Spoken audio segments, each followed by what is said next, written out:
For today's video, ayan, magprito naman tayo ng saging. Piniprito mo tayo saging na may balat pa.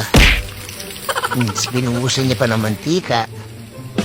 Ayan, tapos inikot-ikot ang saging. Ay, nakakalas-kalas. Kinakalas-kalas niya pala talaga.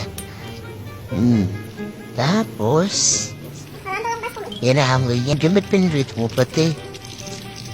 Yan, nilagay niya sa gato. Bakit? Para ano mag-game o tinusok niya? Para ano yan? Para balatan. Para balatan. Matapos, ano yan? Gigiring niya. Makatakot naman ba? Ano yung kumilon? Ayan, giniling mo. Makatakot. Tapos, nilitin niya sa tubig. Ang dami naman tubig niya. Mahirap ang kunin yan. Ayun na, sinandok niya na. Nilagay na sesam. Ano yan? Tabo. Patapos sinali niya sa isang tray. Tapos, inipanarorin pin. Kawawa naman yung saging na to.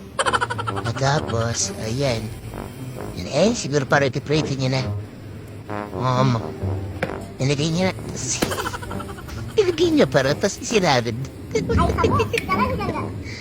Tapos, binig niya naman. Grabe. Kawawa ang saging. Baka naman ano pang gagawin mo dyan. Naku, maawa ka naman sa saging, te.